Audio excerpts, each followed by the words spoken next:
ओम श्रीमन्नारायण नमो भगवते वासुदेवाय। Number 1, George पुत्र, पराया पुत्र। रवि, शनि या मंगलवार को यदि चतुर्थी, नवमी या चतुर्दशी कोई भी तिथि हो, उन दिनों उत्तरा फाल्गुनी, उत्तराषाढ़, उत्तरा भाद्रपद इनमें से कोई भी नक्षत्र का तीसरा चरण हो, इन तीनों योगों में जन्मा जातक अपने पिता की संतान नहीं होती। ऐसा जातक जारज पुत्र, पराया पुत्र होता है।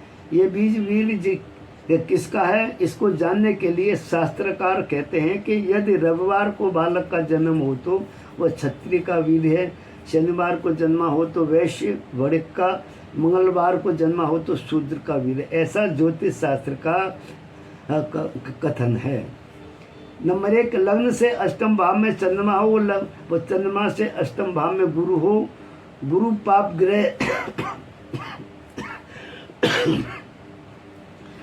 ग्रह से युक्त या पीड़ित हो तो यह योग बनता है। इस योग में जन्मा जातक निश्चय ही परजात होता है। नंबर 3, पक्ष में चर्रास, मेघ, कर्क, तुला और मकर में हो, शनि पंचम भाव में हो, चंद्रमा राहु से युक्त हो तो यह योग बनता है। यह योग में जन्मा जातक परजात होता है। नंबर 4, बुध शुक्र के बीच में रहकर चंद्रमा यदि नवम को नहीं, लग्न को नहीं देखता हो तथा सप्तम में मंगल और लग्न में शनि हो तो पिता के परोक्ष में जातक का जन्म हुआ है, ऐसा समझना चाहिए। नंबर 5, बलवान पंचमेश और सप्तमेश की युति षष्ठेश से हो एवं शुभ ग्रह से न देखे जाते हो तो योग बनता है। ऐसे जातक के पुत्र उत्पन्न करने की क्षमता नहीं होती, उसकी पत्नी के दूसरे व्यक्ति द्वारा जारस पुत्र होता है। यह योग 3 ग्रहों की युति से होता है। यह योग के अनुसार जारस पुत्र की प्राप्ति हेतु पति पत्नी दोनों दोषी होते हैं। दूसरे पुरुष द्वारा ही जारस पुत्र की उत्पत्ति होती। उपाय है, कुंडली मिलान करते समय यदि किसी भी स्त्री या पुरुष की कुंडली में यह योग दिखाई दे तो उससे विवाह हेतु त्याज्य समझना चाहिए।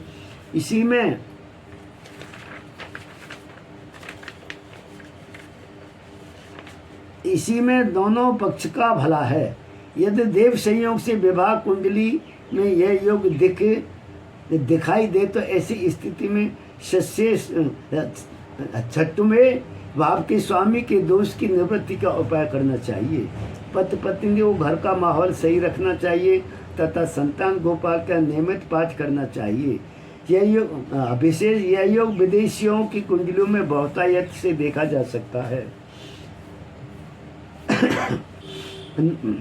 शल्य चिकित्सा से संतान योग, राहु, सूर्य व मंगल पंचम भाव में स्थित हो तो यह योग बनता है। ऐसे जातक को कच्छ से संतान प्राप्ति होती है।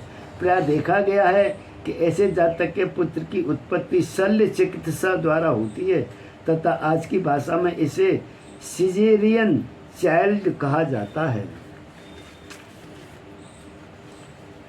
शल्य चिकित्सा संतान योग, पंचम स्थान का स्वामी अपनी नीच राशि में हो, नवम भाव का स्वामी लग्न में स्थान में हो, बुध व केतु 5वें भाव में हो तो यह योग बनता है।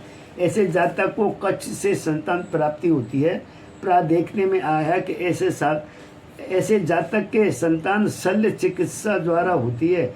आज की भाषा में इसे सिजेरियन चाइल्ड कहा जाता है। ओम श्रीमन्नारायण नमो भगवते वासुदेवाय।